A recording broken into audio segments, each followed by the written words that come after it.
Paggamit ng ATOV sa mga alagang hayop at isda, ito ang resulta.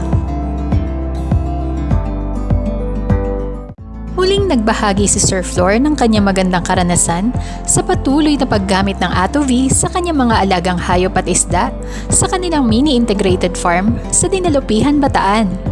Ipinakita niya sa amin ang kanyang pamamaraan ng pagbibigay ng ATOV sa kanyang mga paitloging manok at ibinahagi ang mga benepisyong dulot nito na makakatulong sa mga kababayan nating kasalukuyan ng may mga alagang hayop at gusto ring subukan ang integrated farming. Magandang umaga sa lahat ng mga kapwa ko, mga nag-aalaga ng manok, ng itik, ng isda, at iba pa, kagaya ng kambing ngayon sa Bandaron. Highly recommended ko. Mula nung gumamit ako ng ganitong food supplement, ay naging maganda, malusog ang lahat ng mga alaga. Alam nyo, nakakatuwa yung isda, yung tilapia, sa natural methods, naging palaanakin sila. Mabilis dumami. Dito naman sa manok, yung mga alaga kung mga laying chicken, yan, mga laying chicken, araw-araw nag-harvest ako. Ang ginagawa ko, inihahalo ko yung adobe dito sa pagkain. Yung pagkain nilagay ko dito, binabasa ako ng tubig na may adobe, tapos sinahalo ko. Yun ang ipinakakain ko sa kambing, sa manok, sa mga itik. Yung adobe nilalagay ko sa 1 galon na tubig, nilalagyan ko ng 1 kutsara, yung 1 galon na tubig, 1 kutsara na adobe, yung food supplement.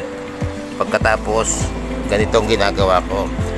Ito ang halimbawa, yung pagkain ng manok. Ito, bubuhos ko ito sa 1 planggana para doon sa lahat ng mga alaga kong manok, kasama yung laying. Ito ay laying pellets. Ito yung tinatawag na laying pellets. Ibubuhos ko lang ng konti ang tubig. Yan, konti lang. Tapos hahaluin siya, ganyan, para lang mabasa. Kailangan pag inalo, hindi siya masyadong maraming tubig. Ganyan po, yan. Haluin siya ganyan hanggang sa sipsipin ng pellets yung lahat ng tubig na ibinuhos sa planggana, kaya kaunti lang. Yan, ganyan. Ganyan lang po. Hanggang sa pagka luminis na ito, natuyo na itong nasa planggana. Pag natuyo na siya, yan. Ngayon po medyo may sabaw pa, may tubig pa. Kaya pakahalo nyo hanggang sa yan po, tuyo na. Sabihin, sinipsip na ito ng pellets. Ready na ito para ipakain sa manok. Kaya ganyan po ang ginagawa ko. Yan. Pagkatapos ay ibibigay ko na ito doon sa aking mga alagang manok. Yan ito. Yan po. Napapansin nyo, gustong-gusto nila yan na kinakain.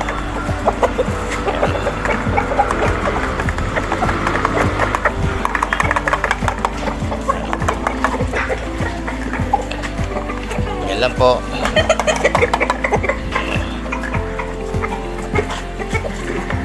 Dito ay araw-araw nag-harvest ako ng mga itlog dahil malusog ang mga manok. Ganyan lang. Ito yung mga laying chicken ko. Bali ano lang sila, 1, 2, 3, 4, 5 sila, pero nag-harvest ako ng itlog araw-araw, 5 rin. Kaya araw-araw nangingitlog sila. Ayan. 1 beses ko lang sila pinakakain sa 1 araw. Ganyan lang po. Ganyan lang po procedure na ginagawa ko para doon sa tinatawag na adobe food supplement. Yan po, highly recommended ko ang product na ito. Napakahusay na food supplement ang Atobe. Kaya lahat po ng mga nag-aalaga, maging sa malalaking mga fish pond, highly recommended po ang Atobe. Pagmamalaki po ito. Yun lang po, at sana makatulong sa lahat ng mga nag-aalaga ng mga manok, kambing, bibi. At dito meron din akong alagang mga hito. Nilalagyan ko din yan ng Atobe. Yun lang po, at magandang araw sa lahat. God bless.